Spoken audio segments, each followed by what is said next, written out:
theology nerds. This is Trip, and you're listening to Homebrewed Christianity, and today I am joined by my dissertation advisor, mentor, friend, Philip Clayton, for a conversation that we had planned, but it got redirected. Because if you are in any way connected to the theological world, you'll know that on June 3rd, we lost a legend, Jurgen Moltmann, one of the 20th century's greatest theologians, someone that put the question around the love, suffering, justice of God on the table after Auschwitz, after the bombs in Hiroshima, facing our ecological crisis. Moltmann transformed the theological landscape, and it's just a time to pause, reflect, and take the big picture of the man who we're going to spend quite a bit of time talking about. Now, before we hop in to this conversation that was streamed live, and it goes quite a bit. Look, it goes from introducing his life and things for people that may not know as much about him, all the way to some of the unique contributions he's made to Christian theology. But look, you'll hear all of that in just a few minutes. I just want to say up front that I'm very glad Phil and I changed directions. We had planned this time to do a format people at Homebrewed like sometimes we do these podcasts where we do typologies, right? Like different kinds, typologies, like different types of theological options on an issue. We've also done recently a Christology ladder, like how more complex or higher the Christology gets, and different kind of steps of what someone could say about Jesus in relationship to God, and how different theologians see it. And we had talked about doing live options in the doctrine of God and how they relate to philosophy and science and these kind of things. And we're going to do it. We're going to do it soon. But when we heard the news of Moltmann's passing, we switched it up. It's part of that live stream. We were also going to let everyone know that after almost 2 years of work, Homebrewed Christianity, that we're launching theologyclass.com.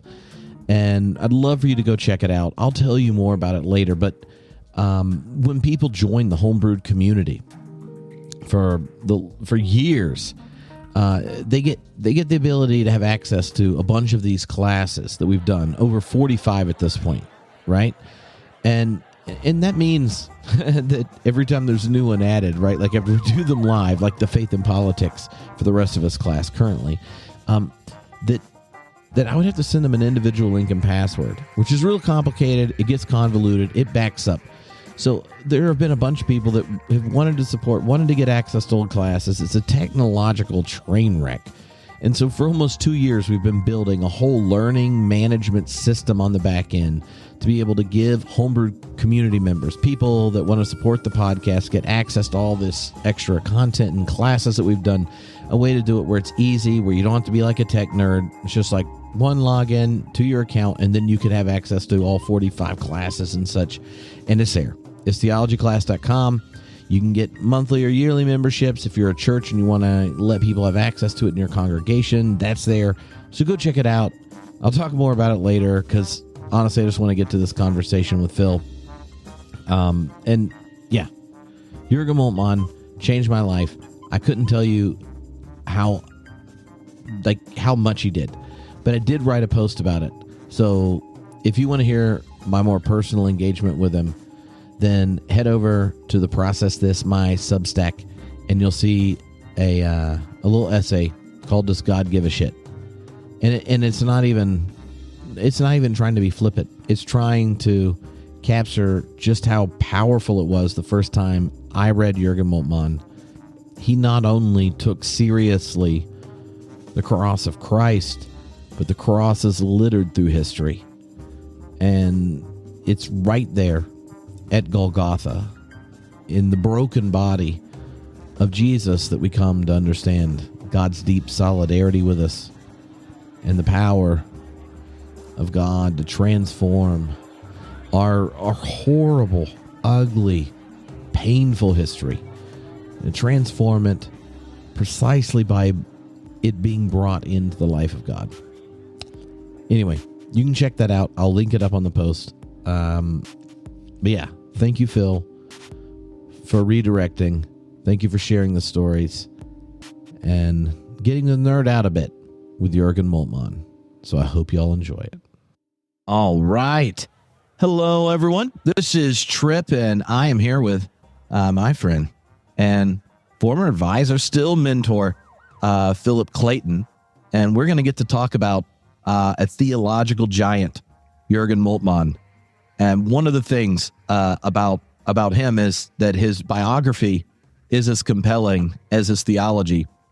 And when you think of what it means to be a theologian, there's hardly anyone in the post-war world who exemplifies what it's like to serve a church in front of the horror and on behalf of a God. He refuses to be something less than love. And with his passing, we're going to spend some time sharing some stories, some of his big ideas, and doing something that Jurgen Moltmann insisted on. He, unlike you could say his theological conversation partner and opponent, and Wolfhart Pannenberg, who Phil studied with, he didn't write a systematic theology. He wrote explorations, and thought that the task of theology is something no one person should do completely. And so he wanted to make contributions in receiving the big questions of Christianity in times and in context, and that's what he's speaking to. And so there's nothing more appropriate to honor someone like Moltmann than to take his ideas seriously and explore them just as that, explorations and not final words about something. So, Phil, thank you so much for being here.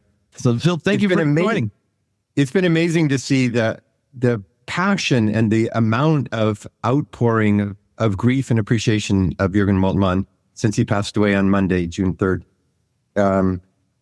The statements from many, many sources, people who are close to him, coming out, tributes. And I think, after 98 years, we've known his theology since the 60s. They've been some of the most influential theological books. In fact, for 10 years, Theology of Hope was the highest selling theological book after it appeared. And with this perspective, though, suddenly coming back, he's been still productive, still speaking. Even 3 weeks ago, he was preparing a talk. And now we have a perspective, and people were ready to appreciate his place, his influence on theology and in history, since he did. There's a little strangeness that I would be there. Moltmann and Pannenberg were the forces when I was studying in Germany. My closest theological friend was a guy named Miroslav Wolf. He was in Tübingen as a doctoral student in Miroslav. I was in Munich as a doctoral student of Pannenberg. We get together 2 times a year, once in each place, same number of hours with our families, and have incessant debates as this stuff was emerging. And Miroslav deepened himself in the Moltmann framework. I deepened myself in the Pannenberg framework. But for both of us, after the decades have gone by, it's a lot easier to see the particular role that both played. And so I want to bring Miroslav Wolf's words here right at the beginning. He published a tribute yesterday through his Yale Center, saying the great attraction of Moltmann's theology is that it remained fresh, close to the pulse of life. He wrote about things that moved people, about suffering and joy, about exploitation, discrimination and solidarity, about the travails of God's creatures under human greed, about life and death. And he wrote about life by exploring the greatest themes of Christian faith: God, Christ, Spirit, creation, redemption, and new creation. I can't think of 2 sentences that say that more powerfully. Yeah. When we had originally planned to do a little fun, like developing the doctrine of God before his passing, and I'm like, it would be, we can always talk about God. But as people are discovering, rediscovering, and remembering a theologian like Moltmann, I thought we should leverage this time to get to wrestle with this thought. And one of the passages of Moltmann about what the task of the theologian is, that has been at the top of a host of syllabus when I write them, and that I think gets him. And here's what he said the task of the theologian is: It is simple but true to say that theology has but one problem, God. We are theologians for the sake of God. God is our dignity. God is our agony. God is our hope. For me, theology springs from a divine passion. That is the open wound of God in one's own life and the tormented men, women, and children of this world. But for me, theology also springs from God's love for life, the love for life which we experience in the presence of the life-giving Spirit, which enables us to move beyond our resignation and begin to love here and now. There are also Christ's two experiences of God. Because of that, they are the foundation of theology, God's deep delight and God's pain. Oh, yeah. That ties so closely with his own personal experience.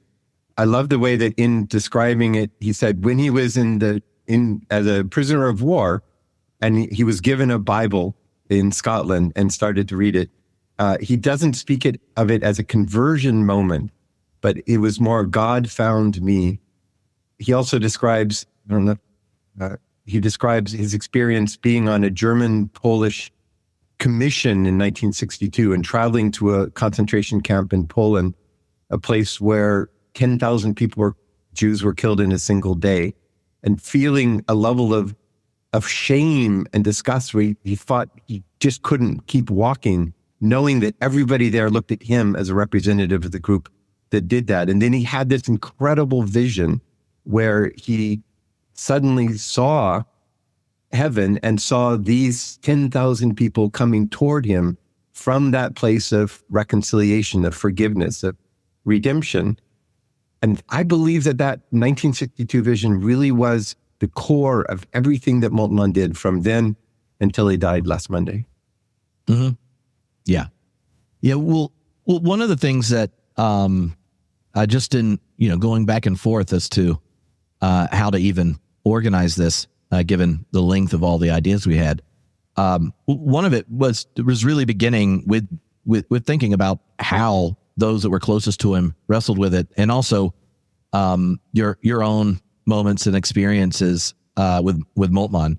And so I wonder if you want to share a bit about what it was like as a young scholar doing the whole theological formation and your friendship with Wolff and that Pannenberg Moltmann transformation over time. Because in textbooks now, if you get in most of the theology textbooks will introduce eschatological theology, and there's a weird synthesis of Moltmann and Pannenberg, and that wasn't always immediately obvious to both of them, and they dwelled on certain distinctions and such. But you and Wolff's relationship, played a part in learning the kind of terrain of those two figures, and so I love it. Instead of thinking of the way that textbooks present it, let's just think of it as these two individuals. So Tübingen and Munich are along the southern border of Germany, 2.5 hours in those days, drive or train apart. And these were the true centers of gravity at the time in Protestant theology. There were others, but there was a greatness there. Moltmann lectured to doctoral students and students from around the world. Pannenberg had a lecture hall, the largest in the evangelical theology department, of 300 people, packed all the time. But you couldn't have two individuals who were more different in personality. So Pannenberg would walk up, he would get up with wife woke him at 5. He would write the lecture from 5:30 a.m. to 10:30 a.m., catch the 10:53 train from Gräfelfing, come in, walk right into the lecture hall, pünktlich, right, exactly on time, lecture, he'd have a break, lecture, and he'd walk out. As he would say the name of a doctoral student when he got to the podium. And when your name was said, you knew that you were going to walk with him for 7.5 minutes and get 3 main comments on your last draft. Moltmann loved drinking beer with the students, formed close relationships, easily moved into a mentoring role. Pannenberg's drive was to speak the power of the Christian gospel in light of the science and the philosophy, the anthropology and social sciences of our day. He did that in the most rigorous way. possibly in the entire 20th century, definitely in the second half of the 20th century. His conceptual resolutions were precise, could stand up to careful criticism. Many of the philosophy professors would come into classes or invite him in to do, German idealism he knew as well, for example, as any philosopher at Munich, which was the world's leading area in that time. Moltmann brought everything together, but systematicity was just not the drive. I was working with the translator of one of his early collections of articles, and Dustin Anderson, and the translator sat down with me over coffee once and said, "It's so bloody frustrating. I'm translating along this beautiful tension between, say, a contemporary philosophical movement or an ethical problem or justice issue and the resources of Christian tradition. Tension grows and grows and grows until the penultimate page." And he said, and then this one word always comes up. Sie werden aufgehoben. So all the differences are transcended, yet preserved. 2 closing paragraphs in the article was over.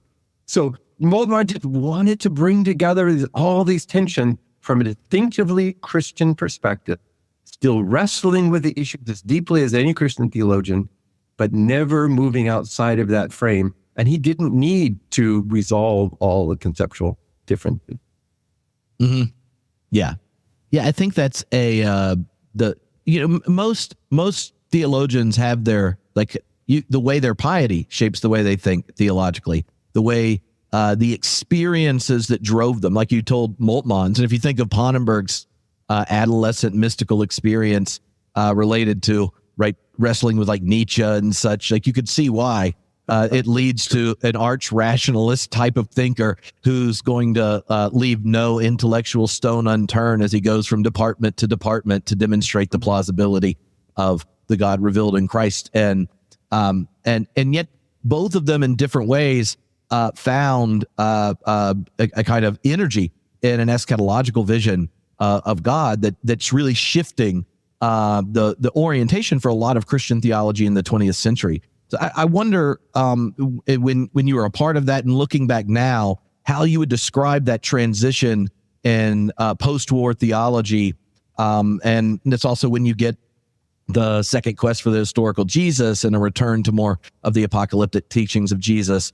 They both, in many ways, are inheriting the debates that were going on between more hermeneutical types of theology and Moltmann and Karl Barth's dogmatic proposals and the question of revelation. When you think of what's shared in that historical moment, are there particular lines of questioning or insights that kind of capture the birthplace of this eschatologically oriented Christian theology? Yeah, that's a great question. The giants of this time were Barth and Rahner. It's impossible to state the way that theology just stopped and took in its breath after Barth's great accomplishment, the Church Dogmatics, was out. It was just clear that this was a work of such genius, it would take decades for other, especially Protestant theologians, to wrestle through. Likewise for Rahner's role. I mean, Vatican II was between roughly 1960 and 1965, was just a earth-shaking event. And coming at the same time that the student movement, which was a free speech movement, which was strong in the US and also in Europe, growing Marxist movement, liberation theologians of various types. And this is the space that both Moltmann and Pannenberg were working in at that time. There was one part of Rahner that they both cited as they were working in different constructive areas. It was called Rahner's rule. And it basically said there can't be any difference between the immanent Trinity, God is in God's own eternal self, and the economic Trinity, the Trinity as revealed in the world. And that was sort of a hermeneutical principle that they used as they approached different areas of theology. So obviously it leads to the turn to history, which both of them emphasized as a context for Trinitarian reflection. It led them to think about how history and the context of creation could be crucial for understanding God and God's eternal nature in a way that hadn't been asked in the same way, including by Barth, in my view. And it also means that in the problem of the Trinity, some ways Christianity's deepest problem, the threeness of the divine is taken for granted. but the unity of God has to be achieved. If you fail, and they both said this in lectures all the time, then you get tritheism and we fail our tradition. But you don't begin with just a mystical oneness and try to evolve some persons out of that. How could the threeness be brought together? And that's what led eschatology to become the central focus for both of them. We'll go back and find out how eschatology was tied into their personal narrative later. But as a theological problem, a conundrum, it was eschatology. So where does that take you, Trip? So my relationship with theologians that I return to tends to be I have like ongoing summaries of how they shaped me and the ideas that they put forth. And I try to describe them in their own language, where when I read my notes to myself about them, it triggers me to go back and pick up books and go quotes, which I've spent the last week doing. And I've updated my outline of the big theses of Moltmann's, the way the future for him functions as a new paradigm of transcendence theologically, where you see that Trinitarian dynamic, you see the inclusion of history. So I thought I'd try them out on you, so we can get live grading and assessment, which it's been a while since you got to give me, but you never took my grade seriously anyway, Trip. Well, look, they're invitations to new opportunities, just like the divine. It's the lure of the future, Trip. It's the lure of the future. But So I thought I'd say them because in here as we go through them, like what it provokes in you, and then we'll flip corners and the way his engagement with the cross in particular and such opened up spaces. But as someone that found him the same time he's discovering process thought and asking questions, where you end up wanting to hang out with Philip Clayton because you're like, well, who brings together this eschatological shape of stuff and thinking about that connects to the process tradition, which is another way, right? Like where transcendence gets inverted from something other than temporality, but transcendence happens in the flux and flow of time. And so for Moltmann, time emerges out of God's future, not just out of the past into the present. And if that's the case, then the experience of possibility or future is a gift of grace. And that insight means that both Jurgen Moltmann lets God's self-revelation in the kingdom bringer, Jesus, thematize theology in a distinctly Christian way, that as someone who is wrestling with Moltmann, Pannenberg, and Cobb at the same time, that's remained a challenge, which, as Phil told me on a consistent basis, and a number of others on my dissertation committee, my Christocentric Baptist piety creeps out, and I problematize my process commitments on a regular basis. And going back through this, I think that's one of the reasons why. But the other side of God's self-revelation being something that happens in history with a historical trajectory is that then the ground of the act of theology in and of itself happens in the present. And the theologian in the present is the one who is trying to speak from the greatest suffering and the deepest joys, and that's the very place God is found. And so when I think about the way the future functions within his thought, it means that the revelation of God in history puts the incarnation at the center. That the incarnation is an event of God becoming human, which means the ministry of compassion and justice, the death of Jesus on the cross, the resurrection from the dead, all mutually interpret each other and collectively give the content to the one he called Abba and the movement of the Spirit.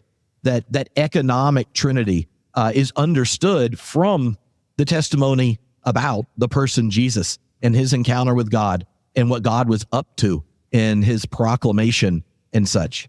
And that makes this a place where, even when you and I got to talk to Moltmann together the first time at the Emergent Village Theological Conversation, this is where he was pressing me on trying to pick sides, between my love of process and his own work. Because for him, temporality of God's transcendence is how we understand God's immanence, that they're tangled in this deep way. And so God isn't ultimately atemporal, but is temporal because of God's futurity, something that you only get the right to speak of out of the event of Christ, which is something for those of us that tend to put it in a larger metaphysical system, he finds a bit wary and told me, I tried that and I didn't get there. So God's transcendence is the horizon of the future that always confronts the presence. So like the human Jesus, we live every day in the horizon of the future. And this includes an openness of the future before an eschatological confidence, making every event of the present an event in the presence of God's coming. And that for him is the way this eschatological eruption in the imminent plane brings forth a kind of openness that those open relational theologians are loving and advocating for. I'm like, yeah, that's what's in the Bible. Congratulations. This is great. And he goes, yeah. But that gift of possibility, the grace of God moment to moment, is the potential horizon of the world's future in God. And so you both are getting the grace of a new moment, but that grace is sourced from the God who walks ahead, coming to us. And that he says that's how Jesus understood his own tradition as a human, and how the church came to understand the event of the resurrection of the dead, the first fruits in the resurrection of Jesus. That is fascinating. Let me just do some ad lib responses and see where they take you. So the primacy of the future flows easily off the tongue, those 4 words, but it's hard as heck to understand what that really means. So for example, it means that time issues from the future. I mean, this is not Whitehead. It's sort of Whitehead stood on his head or something. Mm-hmm. White would be Blackhead. That's where the place of unity is. It means that all the openness, the contingency of our lives come from the fact that the primal causality is a lure toward a future state and not a series of causal necessities from an initial creation. Mm-hmm. Some people would see Calvin more in that. To the primacy of a fixity of a past, setting in motion a process that God will guide, but causality will lead to that final outcome. For you to say that God is temporal only because of this future source, I mean, that's super hard to think. I can't think of any scientific insight in the 1970s at the same time, using a lot of the same word. Again, Ronner plays a role here. Mm-hmm. And then takes his massive brain and verbatim knowledge of most philosophers and theologians, literally, and begins to try to work that out systematically. Sometime we could do a show where we could talk about what the most sophisticated philosophy and theology of the future that we've had, at least in the last 100 years, looks like. What if we got the guy that translated Metaphysics and the Idea of God by Pannenberg, where he lays out the ontological priority of the future? That would be it. That would be it. That was the hardest book I ever translated. It was insane. It took 3 English sentences for every German sentence. I could give examples. But Moltmann goes in a different direction. And at the same time he's getting this insight, he's reading Ernst Bloch, who, by the way, is Jewish, Marxist, radical, on writing Das Prinzip Hoffnung, the principle of hope. And Moltmann sits with that for years. It's just clearly coming together with his personal experience, his sense of a prophetic mission of the theologian, and making hope central to theology. A theology of hope is this, it's brilliant, it's inspired by Bloch, it's inspired by the experience of the Holocaust, which the Germans caused. He lived with that as a deep, deep source of his theology, and leads to a rich rethinking of Christian resources for this confusing, amazing period at the end of the 20th century. Mm-hmm. Hope is central. It also leads for Moltmann to a theology that's always on the move, a theology on the ground, like the liberation theology. And I want to make sure that when we're talking about stories of Moltmann, people realize how deeply devoted he was, dedicated he was to supporting the Latin American liberation theologian. Mm-hmm. He was friends with virtually all of them. He was often in Latin America, but in a consultative status. I want to be careful here, but I would contrast this with the German Catholic theologian, also in Tübingen, whose lectures I heard in the same years, who became the head of the Glaubensgemeinde, the congregation of faith in Rome, which is the one that enforces Catholic orthodoxy across the church. Mm-hmm. So as Moltmann was meeting these individuals as men and women and helping to strengthen them as they thought and as they lived it out, Ratzinger was flying across to give judgment to the Vatican and statements of judgment. Yeah, the future Pope. I know, Benedict XVI. So it's that story about Moltmann, his ability as a doctoral advisor, many people. I mean, there were 400 dissertations written on him, Miroslav Volf said yesterday. And contrast that with the need to have an orthodoxy. Actually, Tripp, that's an interesting trinity of theologians, isn't it? The orthodoxy of the eternal teachings of the church, the philosopher theologian trying to reconcile the best of contemporary philosophy and science with the core of systematic theological principles, and this theologian of improvisation who absolutely clear Christian themes, but is nuancing them for the persons and the moment and the stimuli for theological reflection. Yeah, that actually makes me think that for Moltmann, the temporality of God is also the materiality of God. That his lens for getting there is so much something you only get to speak of out of the triune experience of Golgotha.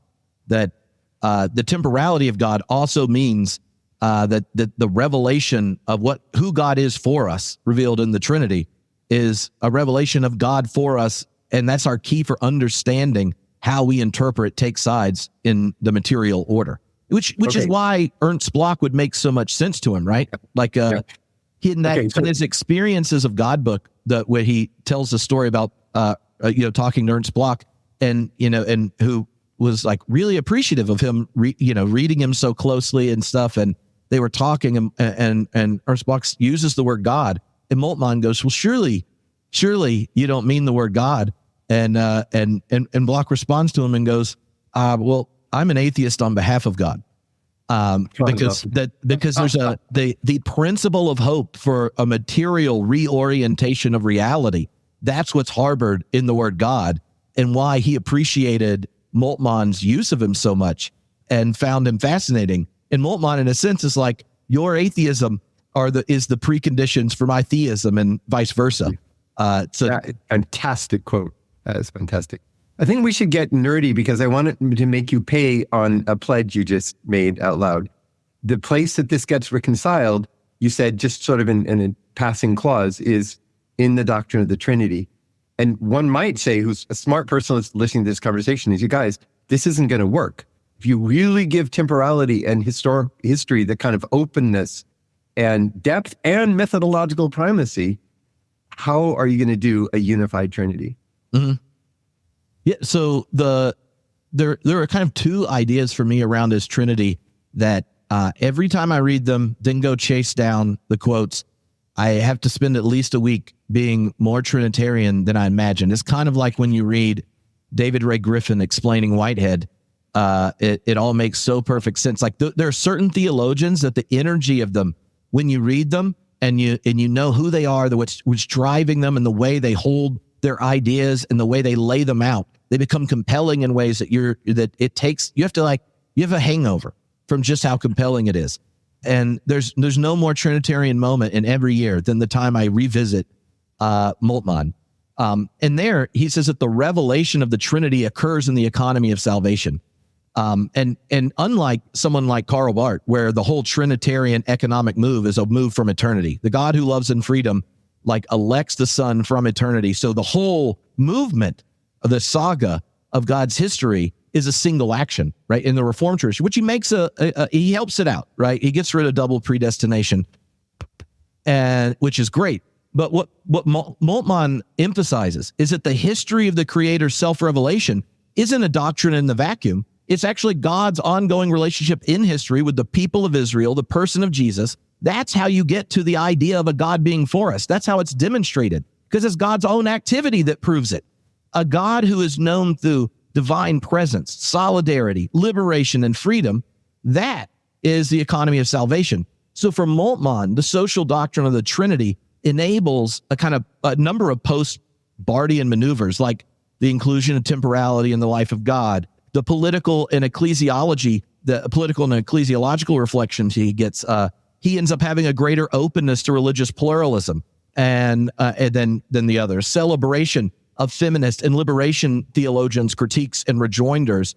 And ultimately, he's one of these like theological giants who was inspired by the emergence of Pentecostalism. And so that revelation of the Trinity like opens these things up. And what's fascinating to me is the way the immanent Trinity is the assertion that it couldn't all be collapsed the other way is because that's who God is. And so for Moltmann, the Trinity is necessary and it's because it's grounded in the actual story of Jesus, the sociality of Jesus, who spends time talking about like the baptism and looking at the prayers of Jesus. So if what Jesus said, did, and endured is the life of God and not one among other transitory disclosures, then God within God's self is the unity of divine sociality, Father, Son, Spirit, Creator, Redeemer, Sustainer. And even more emphatically for Moltmann, and this is one of those places that I love the way he does it versus what Pannenberg ends up doing in volume 3 of his systematic. Moltmann insists that it's because of this that we can know the genuine character of God and banish Luther's shadow side of God that echoes through the Christian tradition. This observation he shares with Eberhard Jungel, another German legend of that time. A shadow in the divine life, he argues, is no longer possible after the resurrection of the cross-dead Jesus. If the very heart of God is revealed on the cross, then God knows that event internally. It reveals how a God of love weaves the crosses of history in the divine life.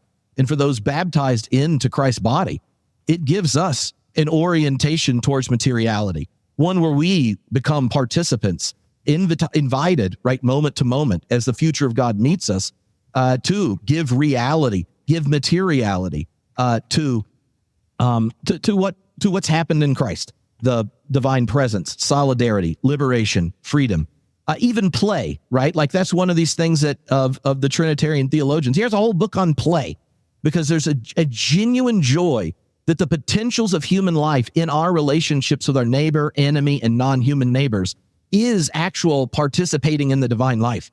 And it's something you can't shirk off and make a secondary doctrine, because God has shown us who God is in the materiality of the person Jesus.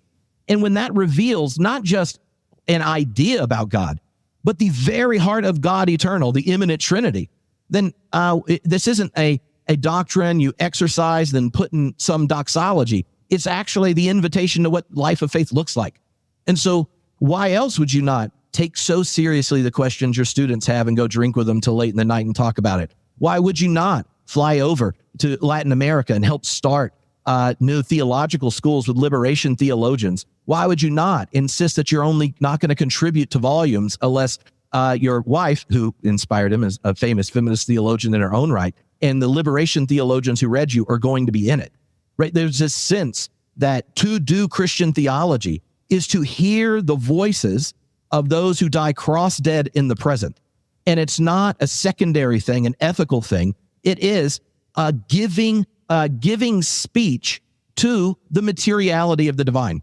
And that for me makes like why his Trinitarian theology is so compelling, because it's not a metaphysical principle. We can describe it metaphysically if we want to or need to. And that's a challenge, and we can work on it. And he can look at us and go, y'all are a bit too concerned about these other things. Because the Trinity, that dynamic between the immanent and economic Trinity, is the very place for Christian existence. And the reason we can trust it, the reason why the God is love with no remainder, that the mystery of God doesn't have a shadow side of judgment and wrath, but it's the mystery of unlimited love yet to be discovered, is because the economic Trinity of God revealed on the cross is who God is in God's self. That's who is for us. And if that God is for us, how could you be against your neighbor or your enemy or a creation that can't find its breath because of our action, Or why would you take seriously historic divides in the life of the church and demonization towards your non-Christian neighbor?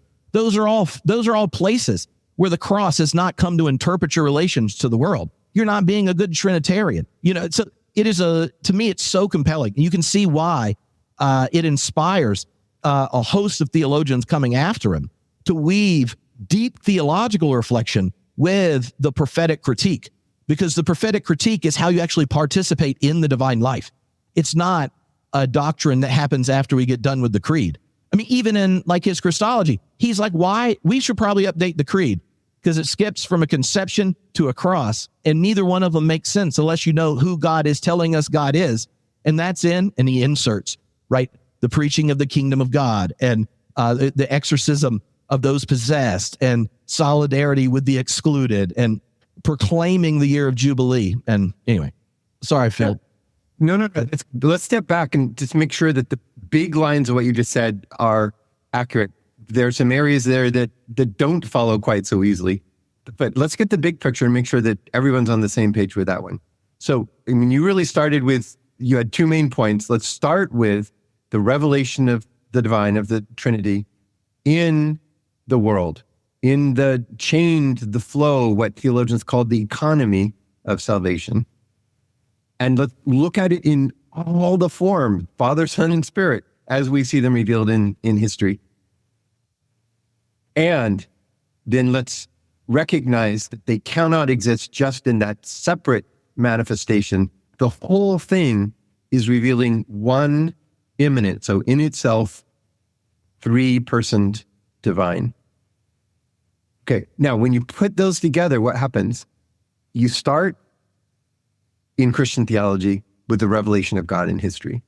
We're looking to the flow of time. We're looking to events that occur on the dusty roads of Palestine, right? And we're looking for an economy of salvation. That means we're looking for the actions of God reaching out to reconcile the world to God's self. What happens, though, is we see the actions of the three persons as different. Okay, so it looks like there's three characters in this story. There's a creator God, there are prophets, which are looking forward, and then there's this manifestation, incarnation of God on earth. That's something separate. There's Jesus Christ. And then there's a spirit that is a part of creation. It's Ruach to the Israelites. It's the spirit of Christ in John 14. Right? And then it's the spirit that makes Christ present afterwards. So we're left with this puzzle, right? And then following Moltmann, you say, all right, so what we have to imagine is that before, during, and after, these are manifestation of a single being in itself with these three persons living in it. So the so-called social trinity, living in an interactive way. And Moltmann and Pannenberg and many other theologians were trying to formulate exactly how that social trinity would work.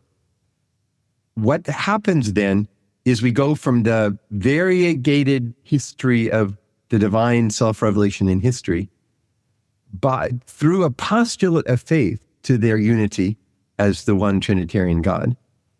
It's really interesting that Moltmann never gave up, you're right to stress it in your second point, that target. But it always remained a postulate in everything he did. As you said, traveling to the liberation theologians. He was active in the international charismatic movement. He would go and consult in Southeast Asia with some of the leaders of that movement. He spoke with the theologians, the Pentecostal theologians. Amazing for a German theologian. And with liberation questions and with social justice questions. Always from this postulate that the whole thing would come together as it has always been one. At the end of history. And it was so interesting to be a few miles to the east and watch the very different way that Pannenberg took essentially the same position, but worked out a different dimension of it. That is, we need to be able to show how it makes sense for us to make both claims at the same time. So Moltmann is setting a sail to the winds of the Spirit and being guided by that with always the postulation that there's a destination for the boat or a celestial city for Christian in Pilgrim's Progress. And Pannenberg is saying, I can show this in social science. I can show this in philosophy. I can show this in comparative religious studies. I can show it in the history of systematic theology. I mean, what an interesting complementarity between the two. Mm-hmm. Do you think part of like if you ask Moltmann where to show it, he would show it in the ecumenical movement of the church, and the church being refashioned in the West by its failures that he was very much a part of, and being transformed by the underside of the church. It's been muted for so long, getting to give testimony to their own experiences of God. We're getting close to a really major point, which I hope we can get to. But let's just look at the different way that Moltmann and Pannenberg did the ecumenical movement. So Moltmann was there with every branch of the church, connecting, being warm and drinking German beer. Like that's how ecumenic work. And creating the relationships. And then he was an essay. So he would write many books with collections of his talk, his individual talk as a road toward ecumenical unity. They played a huge role, talk by talk. And each one was very much in German, Sitz im Leben, to a particular situation that he was pointing to. Pannenberg convened an ecumenical group and made a commitment that every semester he would teach an overload together with usually a Catholic and an Orthodox theologian, and a group of students who would join all the time. Some of his major doctoral students were formed. Friedrich Nusse, who has a chair in University at Heidelberg now, was a major part of those, and then wrote a dissertation on it and became a leading voice on it, for example. And working toward agreements, working in the international ecumenical movement, theological agreements. Pannenberg was formulating the conceptual ways that we could bridge between the two. And Moltmann was out in the beer fest. He was out doing the evangelism on the ground, as it were. Isn't that an interesting complementarity between their two approaches? Yeah. And it kind of makes sense of how the two get to very different responses once the questions of sexuality get raised. Because Pannenberg's conversation partners are like conservative German Catholics and the Orthodox tradition, and he's trying to bridge that conversation. And Pannenberg is in that kind of context, moves him to more conservative type of responses than Moltmann, who is engaging conversations with liberation theologians and feminist theologians. Yeah, that was fascinating. That was the point where their relationship finally ruptured. I think it was over the political differences, which became clear by the early 1980s. And they sort of began going their separate ways. It was a famous, the separation started earlier. It was a famous conflict, but they didn't publicly berate each other, but one could sense in their comments about the other a kind of German coldness. Only the German language can communicate coldness like English can never do. That careful use of the Sie, that long pause before you give the four verbs at the end of the sentence. You really know that the guy's in trouble. And it was clear to those of us who are close to both of them that this was both very serious and deep, and also personally tragic to them, that they would be these two voices for Christian unity who are so deeply divided. I know the full inside story, but I'll just say that Moltmann, there were some conversations, there was an ongoing exchange of letters, which I hope will be published someday, and I know they exist.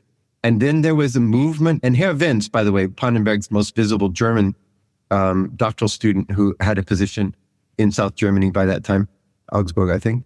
I think he played a role.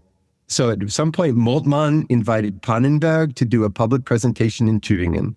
Pannenberg accepted, went, did the public presentation with Moltmann in the audience, and then they went out for just the two of them for dinner. And it was about, my guess is 5 months later, Pannenberg invited Moltmann to Reformationstag, so the day of Reformation. Great for a Reformation theologian. And they went out together. And Pannenberg told me on a walk soon after that they'd been reconciled. No public anathemas against each other, a very quiet, gentle reconciliation, which many German theologians at the time were involved in. And I know Miroslav and I were both supporting that. And then, despite strong political disagreement, the movement to move forward. I think it's important for people to remember that ecumenicism is about overcoming personal walls between others, not just theory. And that's a great example. Yeah. I don't know if you want to talk any more about this, the general theological themes. I want to try to think about Moltmann among the great theologians of the last 100 years and see if you and I can find a way to place him somehow. But there may be something else you want to cover first. Wait, well, I want to say one more thing, but when you said that, it actually made me think of a moment when we were together with him at the Emergent Village Theological Conversation. So this is a time where more of the mainline Protestant denominations in America were, open and affirming and all that kind of stuff. And evangelicals are distancing themselves from the emerging church movement over LGBTQ issues. And someone asked him about it, and he goes, Americans love talking about sex. I have one rule for this. If a theologian talks about sex more than he talks about economics, he is very, very idolatrous. Come on. I'm not covered. And he's just, because underneath it, you could just imagine him going like, well, there's a correct, I can tell you what I'm thinking about this, but Americans, your bigger problem is y'all have an argue about this and not question your role in the global economic system that's oppressing so many. Just like, that's his other big response then was when they asked him as a universalist, he goes, I am not. There are people I never want to see again. But I'm worried that God is. And, it's, he was a master of one-liners. Absolutely. It shows two things about Moltmann. The one is that the deepest justice issues were his compass. And so if people are involved in some trivial debate, he had a way of just getting back to naming the deeper justice issue, usually the one that the injustice that the people in the room were involved in and not aware of. And that was his genius. And the second one is his sense of humor. You organized an event in American Academy of Religion once. I forget which year it was. Moltmann was there. A lot of homebrewed beer was being served. It was a large audience in an auditorium not far from the big venue with lots of German-induced, beer-induced energy.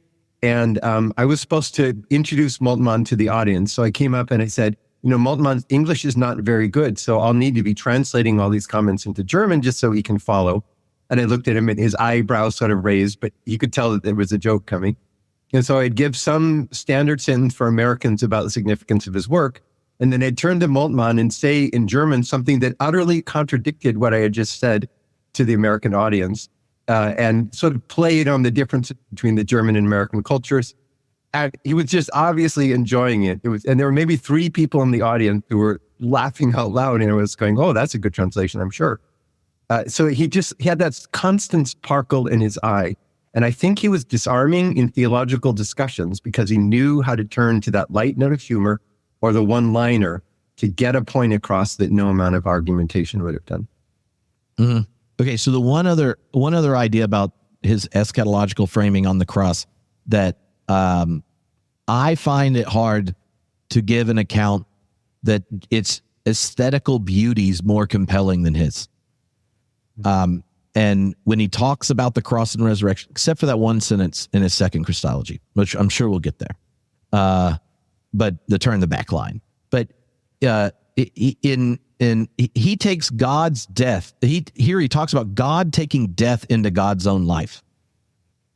That the Son of the Father dies on the cross as a rebel revolutionary, a blasphemer, God-forsaken, alone without God.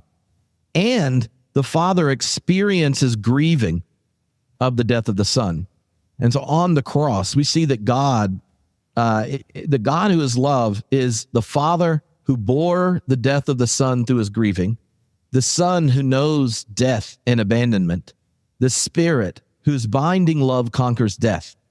And for Moltmann, this means that all who die cross dead in history, and in the text he references, Hegel's the bloody bench of human history, a diatribe, and how that waves in the life of the Spirit. And he's like, Hegel, you can't even get to the depths of this. That all those who die cross dead in history do so with the triune love of a grieving parent, a sibling who stands in solidarity, and a faithful and binding spirit of love that knows cross, sin, law, death can break. And for me, the ugliest parts of the Christian tradition fail to give an account that beautiful. Those of us that struggle around the category of self-revelation and collapsing all doctrine into eschatology and Christology and can't figure out how to get there, it's hard for us to say a triune statement about that experience with that kind of power. And so for Moltmann, the future of the coming kingdom is grace and possibilities in each moment. So that there's like that's happening right there in the moment, and grace and possibility is the horizon of history.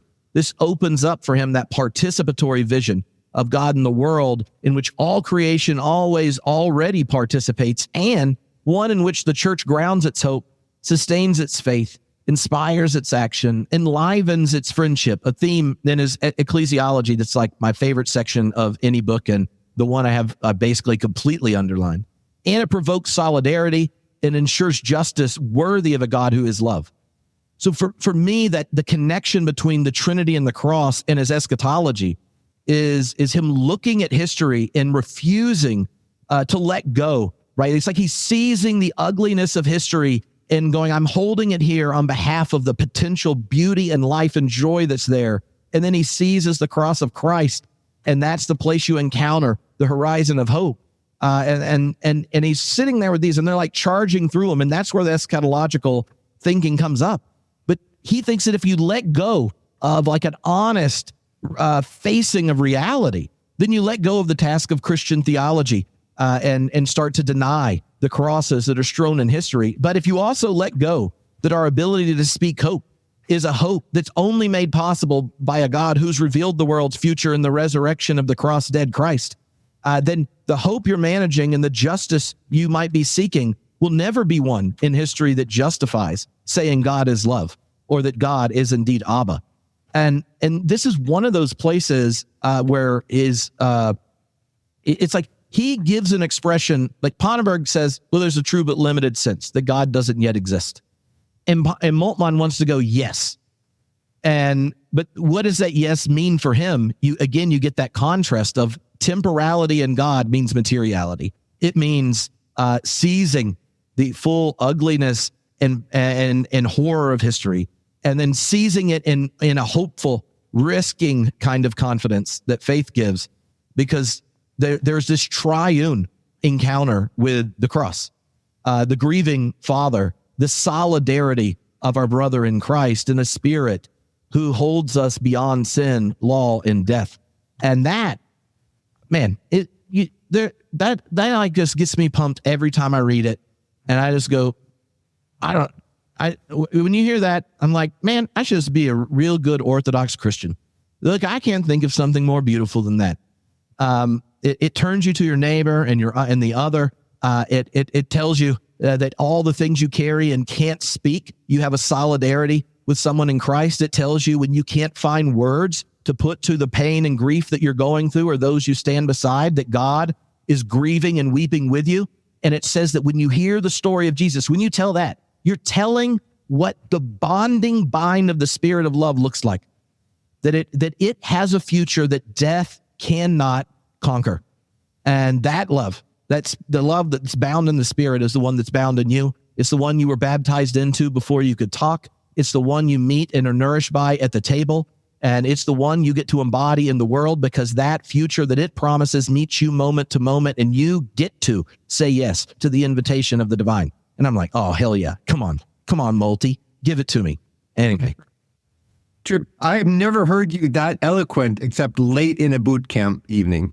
So for this to happen early in the day, this really must be I'm just drunk on the Spirit, Phil. I was going over all this the last 3 hours, Exactly. So. I've got an Acts 2 moment going on. And in fact, a lot of what you just said sounded like tongues to me.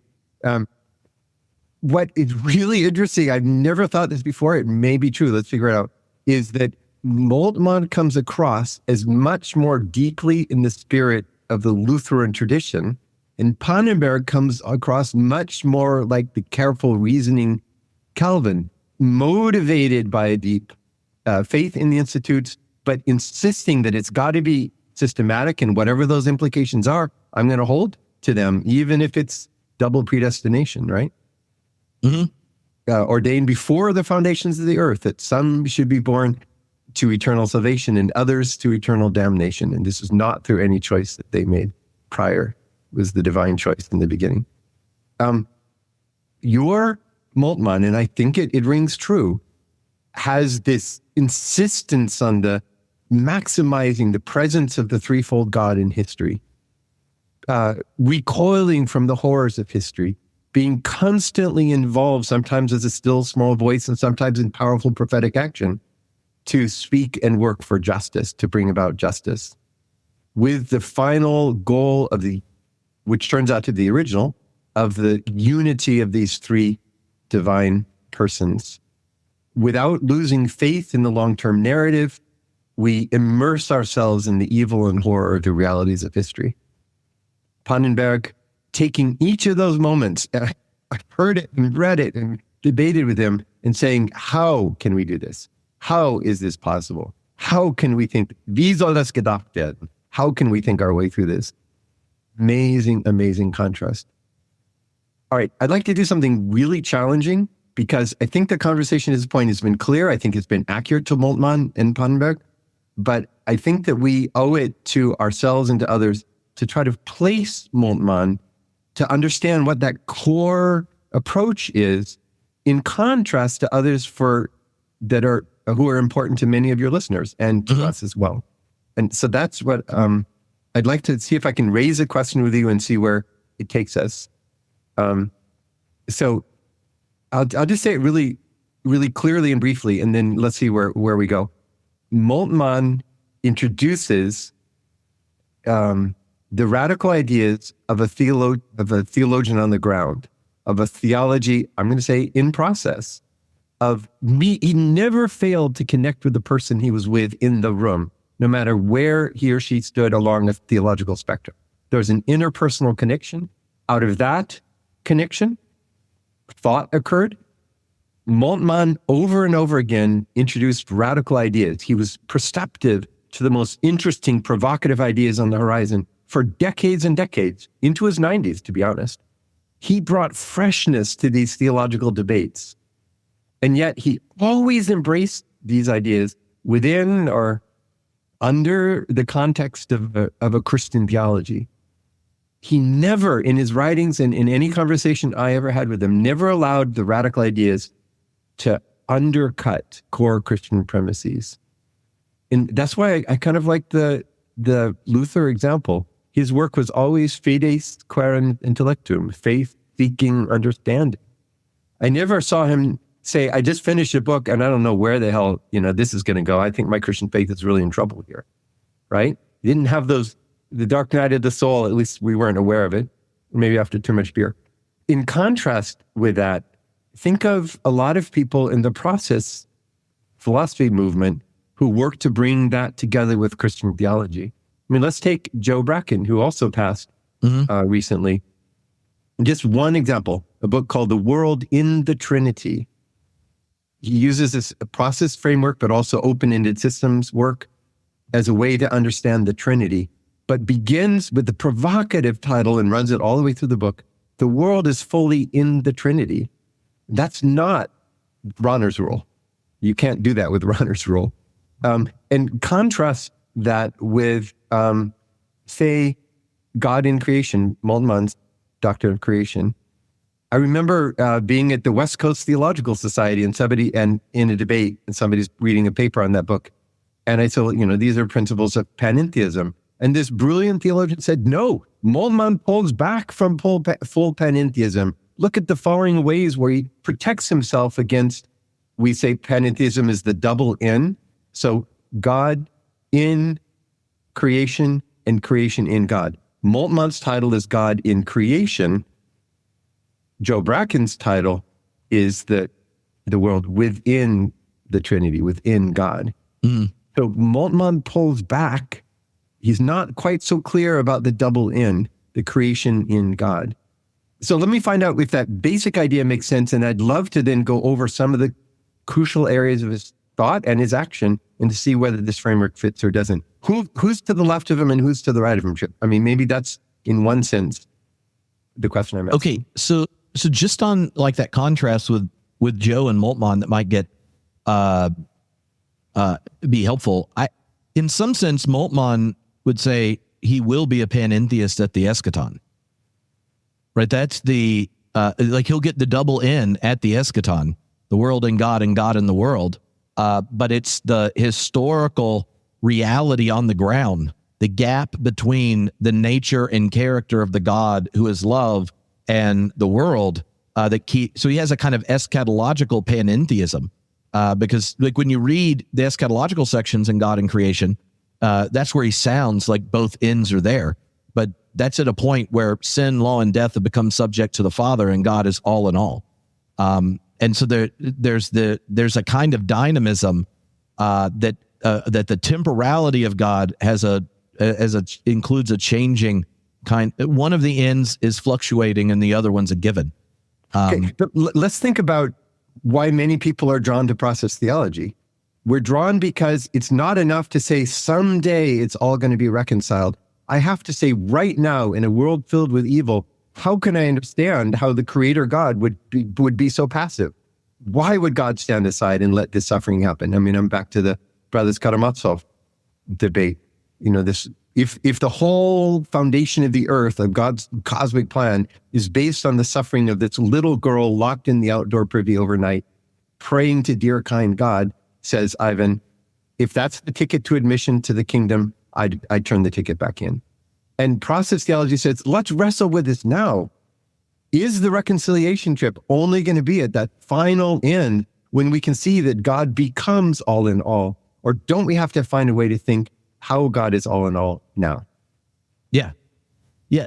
And now I know that different process theologians do this a bit differently, but Marjorie Suhaki's engagement with Moltmann wants to take something like Moltmann's the whole flow of history and make the eschatological is what happens in each moment of becoming. So there is both the inversion of the mental and physical poles between God and the world. And so like in a moment, God receives the world fully, judges it, redeems it into the life of God. And then the world in the next moment meets the grace, possibilities, call, lure, that you hear is similar to Moltmann's. And so there's a kind of micro eschatologies that take place in a process thought moment to moment that could enable a different kind of the double in rather than an eschatological double in. I think some of us should be dissatisfied with that answer, though I like Marjorie's eschatology very much. But some of us should be dissatisfied with that because we think about structural evil. Mm-hmm. So that there's a reconciliation in a moment of the string of moments, which is the individual, the society of occasion. It does not take away systematic racism for a person with a black skin, or does not take away sexism, or does not take away the forms of violence that are touching people around. And the process theology has been able to give a vibrant theory of justice because of the limited power of God. So I believe the theodicy question is solved, and the directionality of what God's luring toward, maximizing the freedom of the individual. It's a problem that doesn't leave us wondering whether this God is just. Faith can say at the end of the process, Christian comes home, all is reconciled, and there shall be no more tears, Revelation 20. But in between, on these misty flat, what else is required? So I really want to draw a contrast between the theism, I'm going to be harsh here, of a Lutheran. No one's ever said this about Moltmann before, but that long-term faith, as in the moment we're not sure how it reconciles, and the clarity of a process theological position. Yeah. So that tension was really the birthplace of divine self-investment, because Moltmann's is notorious for self-limitation, right? So once you have a God as God is in God's self, and then he uses the Zinzum kind of thing, the making the divine withdrawal to make space for creation. Yeah. And so in some sense, the integrity of creation, God limits God's self and ties a metaphorical divine hand behind God's back, and relates to creation. But like the confidence of a creation that only comes into being because God limited God's self and gave it autonomy, then there's a kind of eschatological confidence that the hand can come out from behind the back if needed. I don't know if I remember the story correctly, but when Moltmann came on Cobb's invitation to Claremont in the 60s or 70s or so, like Catherine and Bruce Epperly and Bernard Loomer were there. This is that time period. A little bit later. Okay, later. So when he comes there, and John asks him, well, what happens if we just set off a nuclear holocaust? And, Moltmann's answer is, well, that's why there's a second hand behind the back, more or less, that a process person, both rejecting creation out of nothing as normally described and such resists. And that moment inspired Catherine's kind of criticism of Moltmann's eschatology, even though she wants to celebrate all the participatory, liberatory. And she leaves apocalyptic thinking for decades and only comes back to it in these recent 2 books.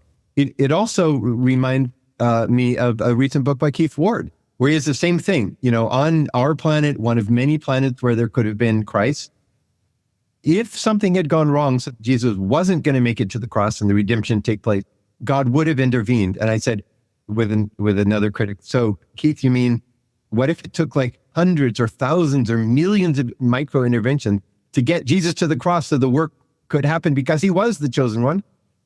Keith said, yeah, then it would have happened. Okay. Do you think wait. No. This is time for me to channel my inner Tom Ord. I can feel it coming after 25 years of fighting with Tom about this. Tom would say, no hands tied behind the back. That's not theology. Whitehead allows us to come into the discussion with all our cards on the table and to give an adequate resolution. All you have to do is give up voluntary self-limitation by God.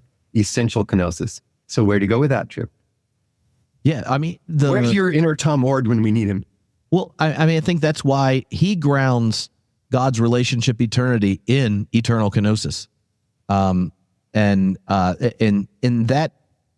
you see that's an interesting move, right? So instead of the history of the triune God on the cross, it's the energy of the incarnation all the way to the cross that makes normative for divine activity.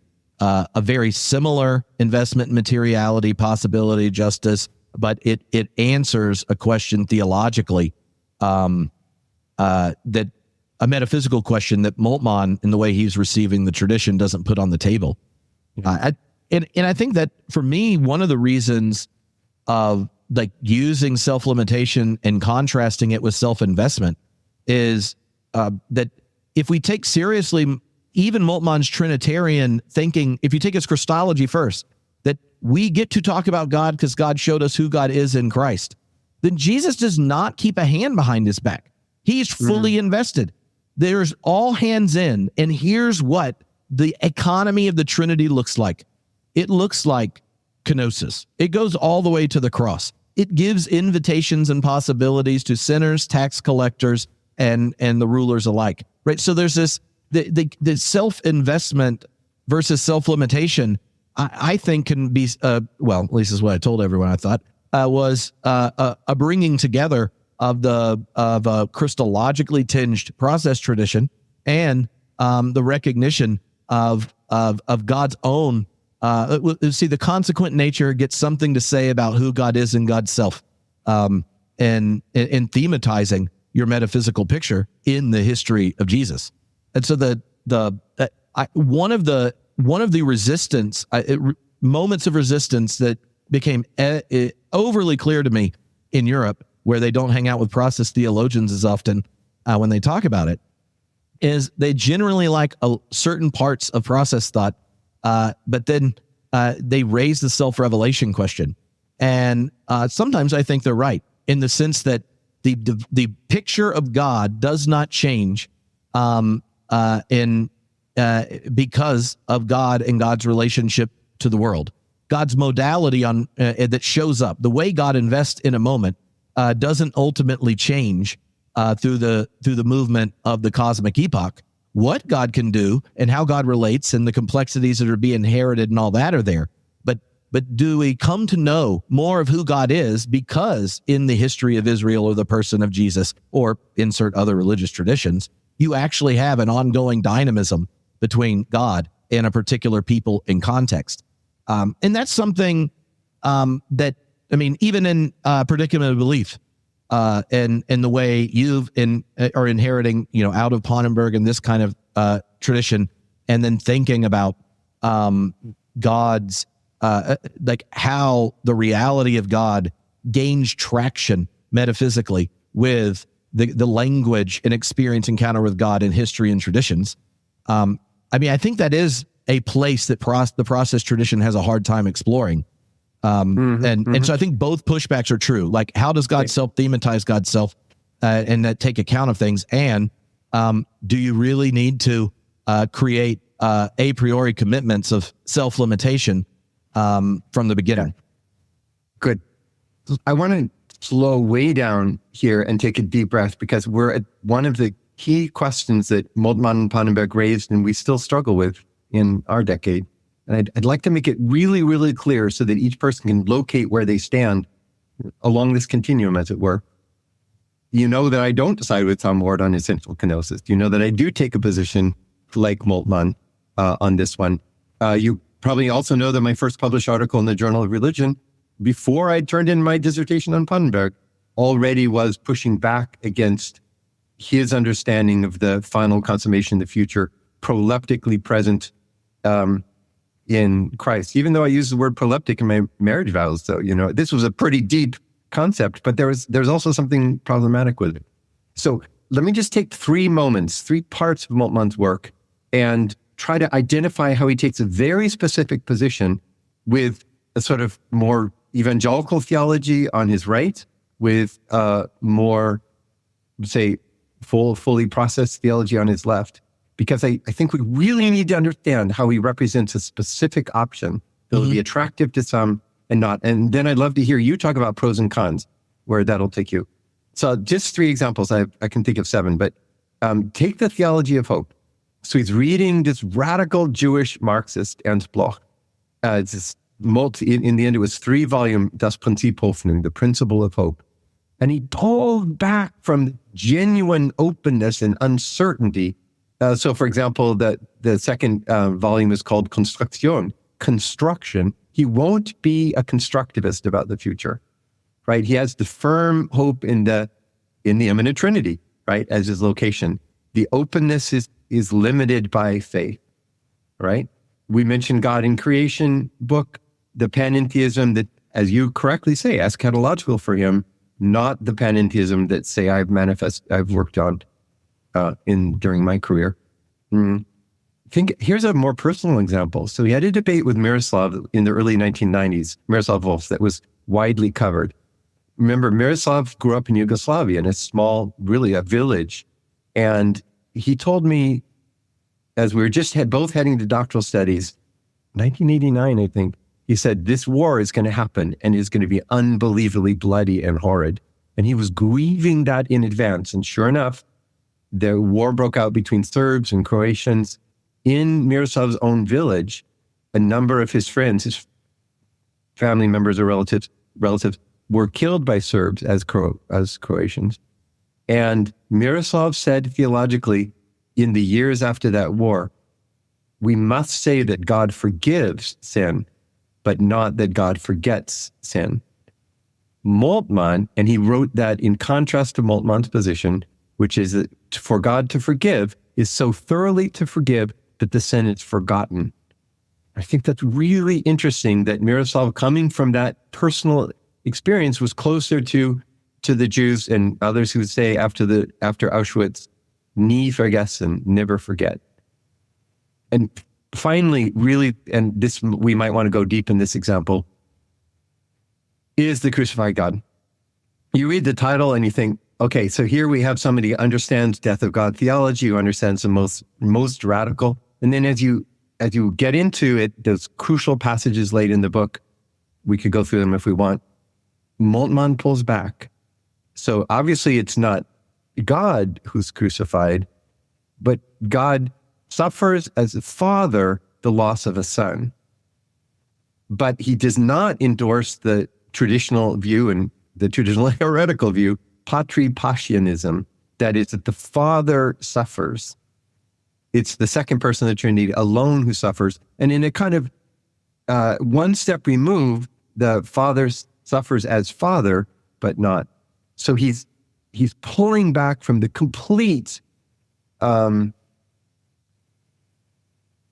inclusion of all of God in kenosis, death, and resurrection.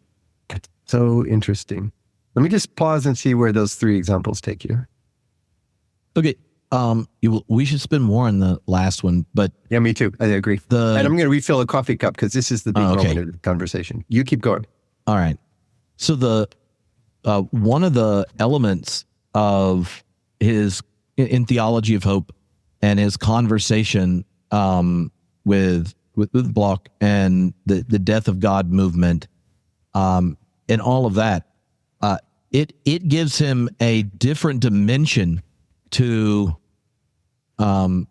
what's required to speak of God than, say, Pannenberg, even though because they both have these eschatological framings, they have this dual loyalty in a sense to articulating the Christian understanding of God, but also it has to be one that it will eventually be plausible in the world.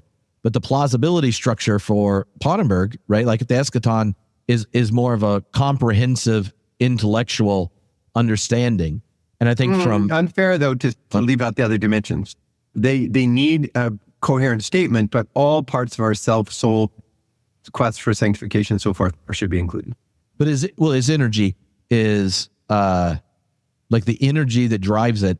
It sends him to writing a philosophy of science for 900 pages to go through this. 277 in German, so complex. Anyway, but I'm going to put in a little protest flag, but you should keep guarding your main point. Well, the main point is that for both of them, and Moltmann, it kind of because of his conversation with a number of the Jewish atheist philosophers post World War II, is a recognition that to speak God, the word God, apart from history is idolatrous, and history cannot yet bear the word God if it means the one Jesus called Abba. And so to do theology is to risk in faith the ultimate justification at the end of history. And so to talk about the triune God, there's a fidelity to the tradition in trying to capture it. But at the heart of it is a risk that the future of the world is the one revealed in the person of Jesus. And that proleptic thing is something both Pannenberg and Moltmann share. And I think for Moltmann, especially in Theology of Hope and in Crucified God, that history can't bear the weight of the word God if it means who Jesus said God was, is something he takes utterly seriously. And goes with them, if it's less than that, then you're right. You just shouldn't use the word God. And he looks at a lot of Christian theologians to his left and go, you've already deflated the definition of God so much, it's not worthy of Abba. And then that kind of pushback from people like Bloch, Adorno, Benjamin, is really important. And the connection of that actually is why I find that conversation with Wolff so fascinating, because if you did the question of memory with the very philosophers he's footnoting, you might get to Wolff's conclusion over his. And we have a mutual friend Jeremy Fackenthal, who spent time working on this in his dissertation. And that he uses the picture of the Benjamin, the angel, and the devastation picture. I forgot what's the name of he's going to be disappointed. I forgot the name of the artist, but it's the angel of history. And a lot of times the West, in the way we tell our story, which has been just tangled up right in the story of civilization, baptized into the life of the church, it looks to the future in a kind of way you don't understand what's behind you. And what the picture for these kind of like German critical thinkers is like, no, the angel's walking backwards, right? That you looking at what's under the feet, like the promise, like to forget is to end up normalizing all sorts of things we treat as natural, civilization, our economic and political structures, and all these things that have dead bodies under the feet. And so, like, I even think Wolff's pushback is kind of an invitation for Moltmann to connect to some of the earlier intuitions in his work, which he didn't do. And this is a moment we should think of. So, but actually, something more interesting strikes me. As I have heretically said that it's the parts of Moltmann's work are closer to the Lutheran tradition, Lutheran theological tradition of two worlds, and parts of Pannenberg's work are closer to Reform Calvin. So in some ways, you seem closer to Moltmann, and here I closer to Whitehead, which is not how we've seen it before. So Tripp Fuller, I hereby challenge you to a public debate at the next boot camp. Moltmann versus Whitehead. Well, Who's going to sounds down? more like purgatory, Phil. With enough good beer, it's going to be fun. Okay. Well, I might start on one position, and if depending on how many beers there are, by the end, I'll just be preaching a sermon about the triune experience of the cross. Absolutely will. But I think this is really interesting because this conversation has brought some core decisions that people make about the primary orientation to one's entire theological work. And both of us have put decades into that work, and there are some questions that are becoming clear or clearly formulated anyway here that have, in our 20 years of work together, haven't surfaced so strongly. I want to ask you a way to how you would phrase this question. And this is something that came up when we were boot camp takedown. Beer takedown. When we were teaching Moltmann, and has come up in conversation since then. And it how would you put the question, and maybe in a more fair way, of that Moltmann, Pannenberg, the eschatological theologians raised for contemporary theologians in the present when it comes to God? Because both of them resisted the kind of Kantian option of not having of limiting our conversation about God to kind of his structural framework. Both of them resisted the dogmatic harbor of Barth, even though they both deeply appreciate him. Yes. Well, and I think that there have been new, like, post-Kantian philosophical avenues for a lot of contemporary theologians to end up doing theology without recognizing the Christological or eschatological wager of Christian theology. And so that in different ways, the eschatological tradition, Moltmann, Pannenberg, Jüngel, in a different way, or has that the doctrine of God, if you're a Christian theologian, is so shaped by its eschatological flavor. Something Michael Velker in his tribute puts at to Moltmann Ford, that today Christian theologians either run to confessions and traditions when they want to talk about God, or their concept of God is rather deflated and may not have too much traction with the world. yeah. And I wonder if thinking of at a time now where Moltmann and Pannenberg have passed, Joe Bracken has just passed, that there's a generation of theologians who asked or saw the task of Christian theology differently than those that came alive kind of post or in post-structuralism and beyond of sorts. Yeah. Yeah. That's a brilliantly clear way to formulate the question, and it really is worth some attention because there is not clarity across those writing in theology. Let's leave out for this conversation two more extreme positions: the reduction of theology to philosophy. So it just becomes an expression of philosophy. We could list a number of liberal theologians where we could say that happened. A purely dogmatic or faith-based set of propositions about God, or might even just be quoting scripture verses on this side. So those exist. They're strong forces in our time, but let's just take them off for a moment. Okay, what remain, however, closer to each other are two competing positions. In the one, a dualism remains between what we see now and what we affirm for the eschaton. There remains a difference. And let's be really honest here, since we're sort of crossing boundaries. I've said in print for several decades ago that I'm a theological dualist in that sense.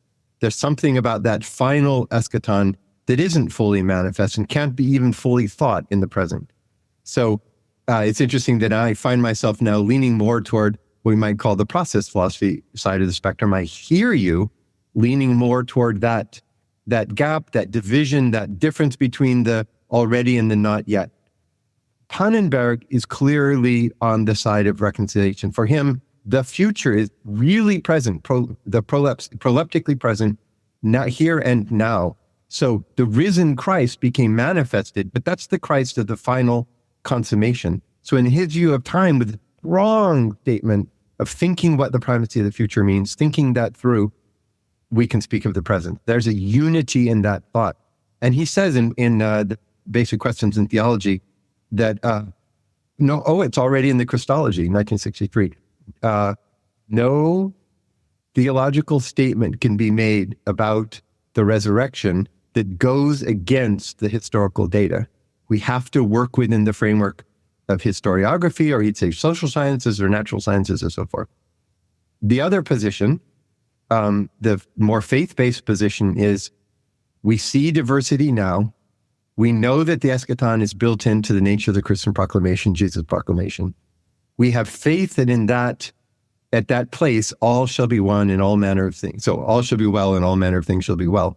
But paraphrasing, the connection, the unification will occur. And I think that we really need to think sharply, more clearly about that contrast. That this conversation on Moltmann and Pannenberg has amazingly brought clarity to the question in a way that I haven't seen it for a long time. In that contrast, right? So, in contrast to Pannenberg, some would say it's more of like a promissory unity. Nice. That's a good term.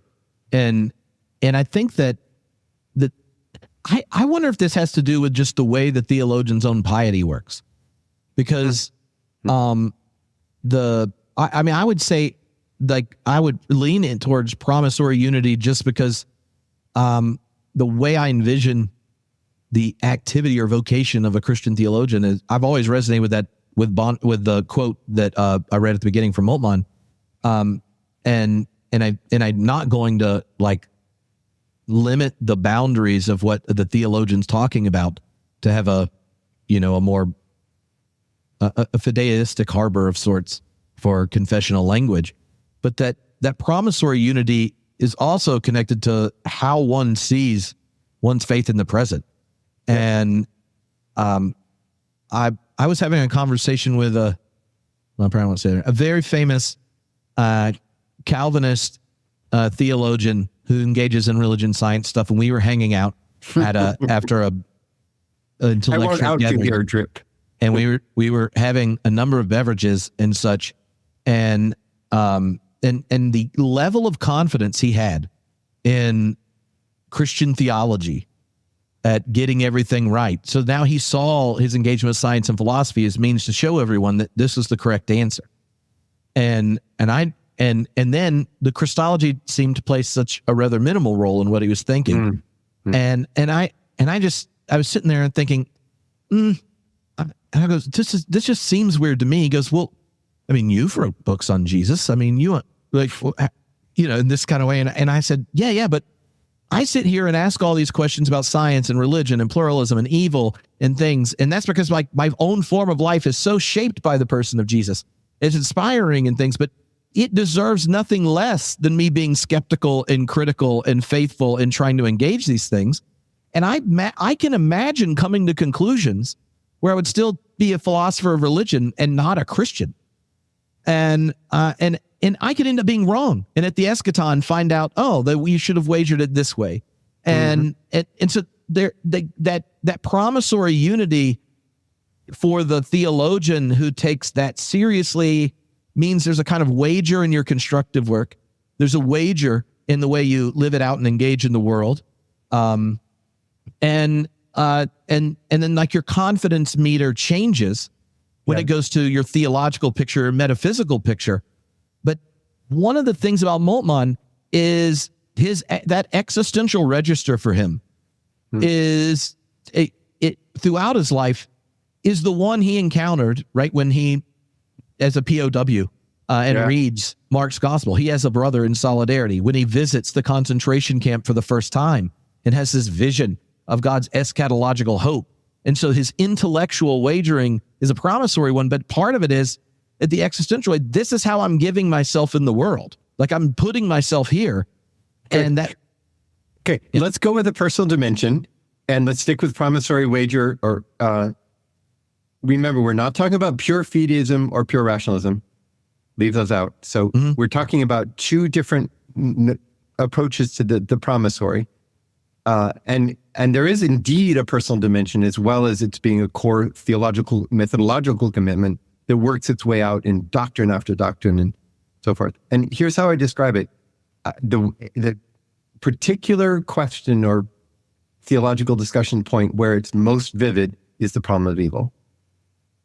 And there's a standpoint, it may be a psychological difference, but it definitely leads to theological differences. The one individual says, I don't know, this evil looks very dark. It seems like not something that God under any framework could allow, and if God controls this, causes this, then that would be a problem of evil I couldn't take in. So I believe that in the end we will recognize that this is in fact consistent with the nature of God and that God has redeemed the evil in such a way that God does not remain guilty at the end. I can't give you the article right now.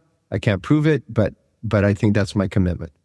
There are another group of people who say, I cannot have faith that somehow it will just all work out if my theology doesn't, my way of thinking about it doesn't give some pathway to understand that reconciliation.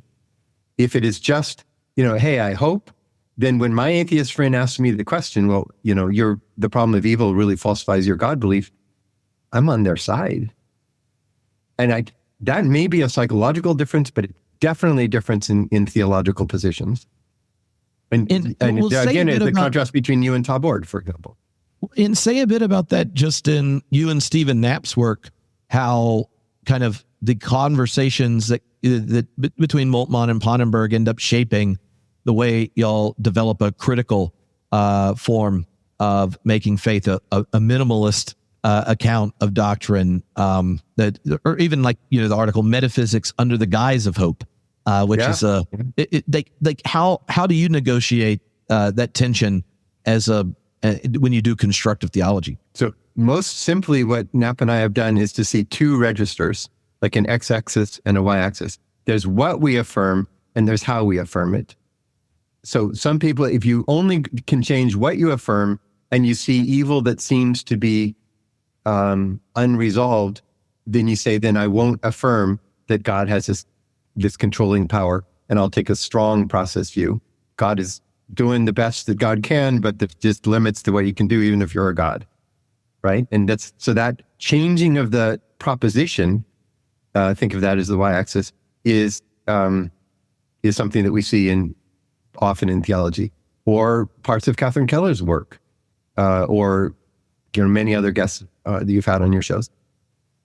But for the y-axis is what's the manner in which you make this assertion.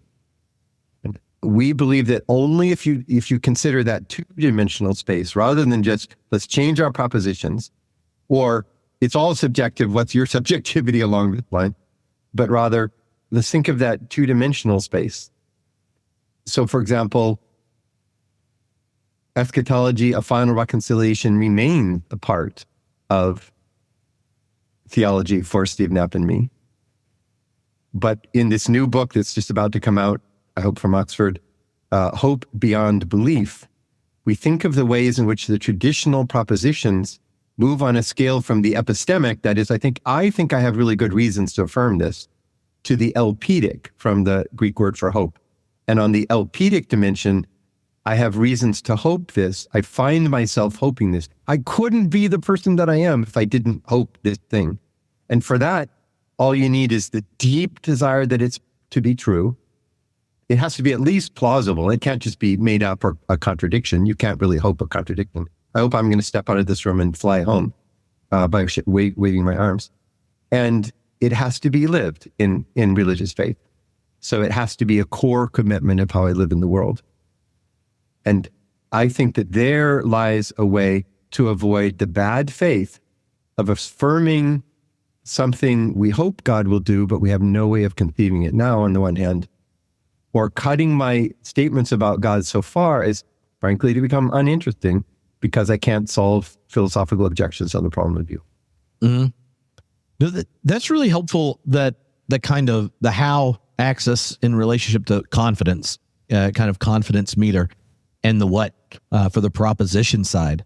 And I think back to a conversation that was on the podcast, well, a long time ago, with you and Catherine Tanner, who were both at Yale together. And she had written, I think this is the title of it. We were reading it in class. Well, we had read Christ the Key, which, if you want to hear what the sweetest interpretation of Luther, hooked with the Cappadocians, brought together with an eye towards theological ethics in the present, sounds like, turned up to 11. It's a beautiful, just brilliant, a beautiful text.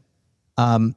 And then there's the, but when you think of like the what, the propositions, it's a very confessional, absolutely, text. But then the how, at the beginning of that book and in some of her other books, you see this kind of like dialing back of what theological language is. Or she wrote the article like an eschatology without an end. Yeah. And such. And so how would you kind of contrast that, like, you don't have to like just use her, but like that kind of temptation in modern theology, how would you contrast those positions when you think of what the kind of wager for the idea of God that Moltmann's been driven by, like when you see in hope, in theology of hope and crucified God? There's an authenticity when you take the what and the how question and you carry on that discussion with people outside of your echo chamber, outside of your bubble. I think that there's a drive toward those broader discussions that all of your work through Homebrewed and many forums manifests, that is becoming less and less common. As a culture, we seem more and more happy to talk to a smaller number of people who just agree with us. That's true of the American political situation today. It doesn't even need to be demonstrated. But sadly, it's true in theology, and that we are into a number of schools, and there are principles for entry. If you don't share the assumptions at the beginning, you're not a bona fide part of the discussion. Homebrewed has never done that, and I appreciate that very much about it. In that broader context, we receive feedback that involves disagreement. We are aware that there are competing perspectives, and we acknowledge them, and we acknowledge that we don't just have an easy answer to them. That is where I would locate Moltmann, and the highest word of praise I could give. He was never afraid to be in a room of people with different views. The Pentecostal theologians that he was a mentor to and a participant with held conservative theological views far to the right of his, and he never pulled back from those discussions. Many of the liberation theologians were moving toward a straight Marxism, and it never made him to be absent. It made a certain head of the Congregation of Faith apoplectic, but it did not make Moltmann to get him worked up. And even where and this is maybe a weakness, but also a word of praise here as we're coming toward the end of the discussion, where he was involved with highly rigorous systematic thinkers. So Pannenberg, other people further to his theological right, process thinkers that he encountered, including the brilliant young Catherine Keller in Claremont in the late 1970s. On the left, there was no fear about engaging in those conversations. In that way, Moltmann is like John Cobb, who has no fear of difference and just sort of embraces it and continues to affirm. And always, he was the theologian that you and I have discussed and described in this conversation, a theologian recognizing the injustices of this world, the uncertainties, the multiple intellectual tides that could, like the winds that blow in every direction, like that 2 Timothy. and at the same time kept his eyes on the prize, which is that hoped for reconciliation in the eschaton. It's what you sent a whole list of quotes from Moltmann, and mine was quite as long. So I wonder if there's thinking of a way of wrapping up, if there's a particular passage from your selection that might function as a bit of a provocation as we conclude. So I'll start with one, and we'll see where you go with it. I have several. In Moltmann's position, this is from Crucified God. The word God is not another nature or a heavenly person or a moral authority. I love this, but in fact, an event.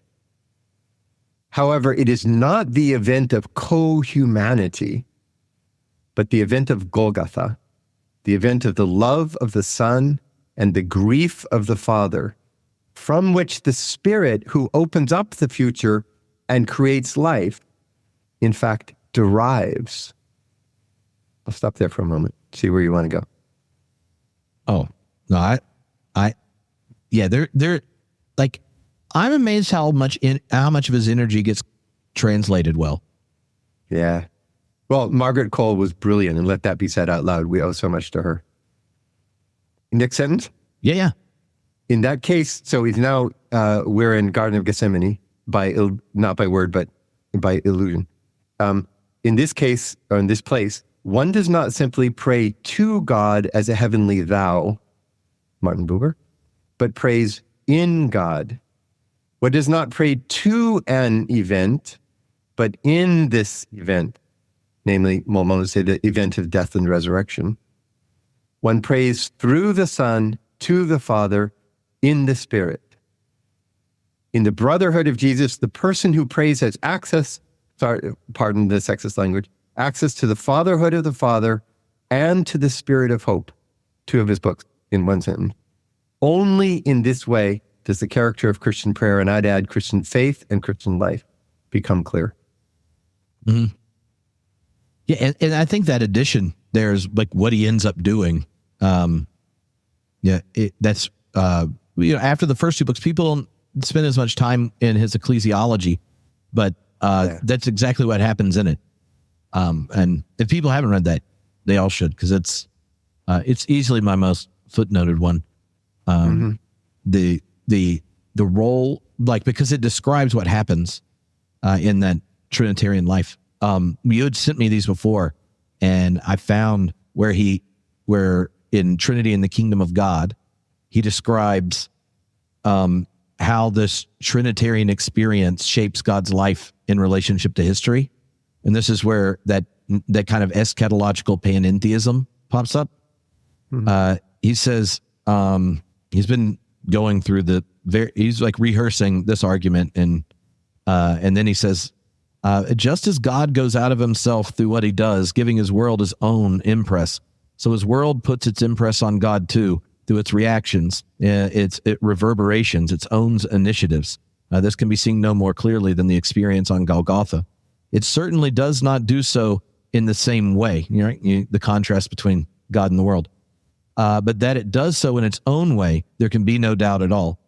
If God is love, then he does not merely flow out of himself. He also expects and needs love. His world is intended to be his home. He desires to dwell in it.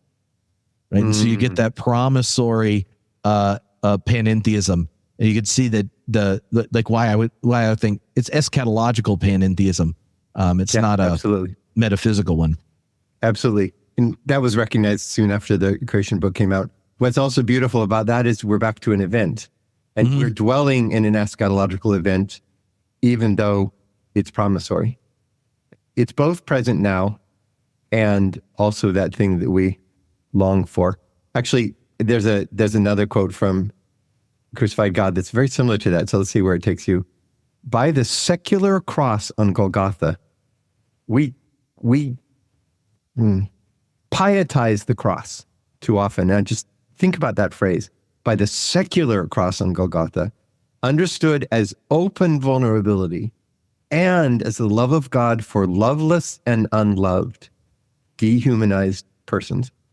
So by the secular cross, God's being and God's life is open to true humanity. There is no outside the gate with God. I love that phrase. There is no outside the gate with God. If God, God's self, is the one who died outside the gate on Golgotha for those who are outside. Mm-hmm. There's no outside the gate. Yeah. Because God's action is outside the gate for those who are outside. It's beautiful. This is what I'm saying, Phil. Every time I spend time with him, I'm gonna be walking around with it. My Trinity dial is going to get dialed up for a couple weeks here, and because we might be able to say some cool things metaphysically, but it just doesn't sound the same when there's no outside the gate with God. Yeah, it's interesting that sentence comes at the end of a long paragraph, which is about Trinity, the event of the love of the Son and the grief of the Father. An event between God and God, an event within the Trinity. Mm-hmm. And that's where we perceive the liberating word of love, which creates new life. Yeah. So yeah, that completely supports your interpretation of there is no outside the gate. Do you think that you want to say a bit like in the context of crucified God by what he means by the secular cross on Golgotha? I mean, we've hinted at like his conversations with a number of Jewish atheist theologians, and then he also has that. He also has a rather unique reading of the kind of secularization thesis in such going on, but the secular cross. A different direction. So for both Moltmann and Pannenberg in these years, there's a pushing back against salvation history, right? And it's part of their distancing themselves from Barth, but it also had to do with New Testament scholarship, the great scholars of the late 1950s, which were opening up the New Testament in amazing ways. And both of them make the shift to a more universal history, Pannenberg as a theoretical concept, and Moltmann as the location for prophetic speaking and acting, right? Because universal history is a place dominated by injustice, right? Mm-hmm. But both of them find within that space a focus on the divine. In fact, God is large enough to encompass, to wrap up, to hold within the divine self that entire history. Something that Orthodoxy had often said. I mean, God could not be present to evil without being corrupted, was a standard theological statement. The difference between them is that Pannenberg tells us theoretically how to do that, and Moltmann shows us as a thinking person of faith how to do it in action, ministry, and prophet. Mm-hmm. Okay, I'm going to try to decide which of these lines to cut out so it's not long. But see, this is my Church in the Power of the Spirit volume, which I've had to glue back together and can't open the whole way. But in the end of the first third, he has this chapter called "In the Friendship of Jesus," and this is what that kind of participation in the triune life is, what the gift of possibility and grace moment to moment looks like, and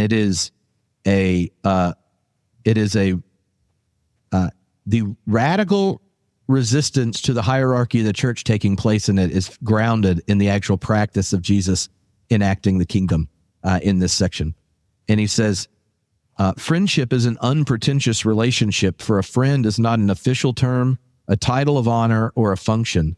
It is a personal designation. Friendship unites affection with respect. And so then he goes on to talk about how friendship functions in the life of Jesus. And he says, when the people denounce Jesus by calling him the friend of tax collectors and sinners, they're expressing a profound truth from Jesus' own point of view. As a friend, Jesus offers the unlovable, the friendship of God. And he has this beautiful rendering, right, of Jesus saying, that I no longer call you servants, but friends. And in this ecclesiology book I was working on with Frank Tupper, who's my master's advisor before he passed, which was basically like what Process and Moltmann would do if they wrote an ecclesiology. We do this whole riff on this and say that like the invitation to thematize what God's love looks like in history that Jesus gives is one where the God who is love is an abstract statement of, I no longer call you servants, but friends, right? That it's not that the invitation of God is one where all are friends of God, and the offense of the gospel is precisely that that friendship is being proclaimed. And Moltmann insists, he goes, and this is not something that happened because people responded to him. He enacted it, and they responded. That he had the authority and the authority element, right? In Jesus is enacting the friendship of God, and the resistance people have is resisting that Jesus is enacting God belovedness on the sinner and the tax collector. And so when we think of like, I have this bit about the crescendo of the New Testament, unlike Jürgen says it's when in John it says God is love. But if you want to know what that looks like, it's when Jesus says, I no longer call you servants, but friends. And he said, for the disciples, they experience him as a friend in his innermost being. It is true that there's no equality in divine friendship revealed through Jesus' friendship, for it is precisely the distinction between God and the world. But it is indeed a relationship of mutual friendship nonetheless, one that makes all hierarchies fear because of its uncanny, genuine nearness. If God is experienced as a friend, then man can become friends with God. Friendship becomes their bond of fellowship, and it is God's promissory note to enemy and neighbor alike. You're just like, come on, Multi. This is what I'm talking about. And so at the end of this friendship thing and thinking about the church, he says that the eschatological image of the church and how it's practiced should be an open fellowship. And I'm going to read this. And since you are a Quaker, you can tell us just how, why he does this whole, you know how he does his little asides, and it's a description of Quakers and fellowship of friends. And he ends it by saying the Quakers who call themselves the Society of Friends show this in exemplary fashion through their open social work in the slums and their struggle for the abolition of slavery. Nothing is nearer the kingdom than open and total friendship that goes out to meet the other. That is the spirit of the kingdom in which God comes to man and man to man. Ambrose to Augustine, from Augustine to Aquinas, they hesitate at embracing this. Christian love has continually given the name friendship. They get that right, for love is the friendship of man with God and all God's creatures. In this inclusive sense of friendship, friendship really is the most righteous of all. Open friendships prepares the ground for a friendly world, our future. That strikes. Those are powerful words for anyone in any tradition, but for me personally in particular. In the Quaker, Christians call each other friend, but not just co-religionists. So all persons are friends, right? We are, because the love of God is universally given out, all are called to friendship. It also is deeply personal because, I mean, it's the nature of ministry in Quakerism, to be friends, not to go to objects of ministry, but they have to be fully friends. It's personal because a Quaker woman who's a wise influence on my life passed just a few months ago. And in the last days of her life, she said, at my memorial service, after the manner of friends, which means all people sit together and people speak out of the silence as they're led to honor the person who's passed. She said, I want you to conclude that service by reading John 14 and 15, actually. She said, you choose what you think expresses the spirit, using only the words in the text, but what expresses the core spirit of those two chapters. And that's very fresh in my memory. And what I'd say where it takes all of us is that in Christianity, I'm thinking of C.S. Lewis's Four Loves. We're so quick to go to agape. Hey, I've got to really love in the agapistic way. And we downgrade friendship in the opposite way from what Moltmann just did. And frankly, if you can't love philea, if you can't love in that, the friendship love, you don't have a clue what agape is. Agape. Yeah. Oh, I love the friendship section. When I get just thinking about reading it last night, because I knew I wanted to reread it and try to figure out how I would pull a few clips out and set you up to talk about Quaker and friendship stuff. I'm like, this is the end. And why I picked it is like when you look at the responses to Moltmann all over, it is people who were his friends, and they're celebrating a theologian. They're celebrating brilliant things, but they're his friends. If you look at the two conclusion moments in his career, he writes experiences in theology, and he talks about how all this friendship of relationships had come out of all the attention he got with theology of hope and the crucified God. And he tells you how these friendships changed him. Friendships with the body of Christ across all lines of difference. And then in his autobiography at the end, he does the same. And you see that the life of this Christian theologian is one who took seriously that he understands that vocation in relationship with friends. And you can see here, right at the book that finishes his first trilogy, the ecclesiology, that he goes like, that's what Jesus did. Jesus wasn't the Christ alone. He was the Christ with friends. They were called the disciples, and that group grew. And that group's growing to the eschaton. And so the idea of being a theologian, being one that takes the friendships as seriously as you take anything else, because God no longer calls us servants and has refused to call us enemies, but calls us friends. And that open fellowship of friends is something that is difficult and hard to figure out. Vulnerability. How do you stay in relationship across difference, disagreement, and all that kind of stuff? But that is the very place that the coming of God's kingdom meets us, in the materiality of relations. And he was someone that paints it beautifully in the Christian tradition. And those of us that have very big process ties, he also webbed all of creation into this web of relations. He starts to recognize increasingly through his life, because of friends, the challenges of systemic and institutional evil in new ways. He changed his mind because friends, students, and enemies pushed him.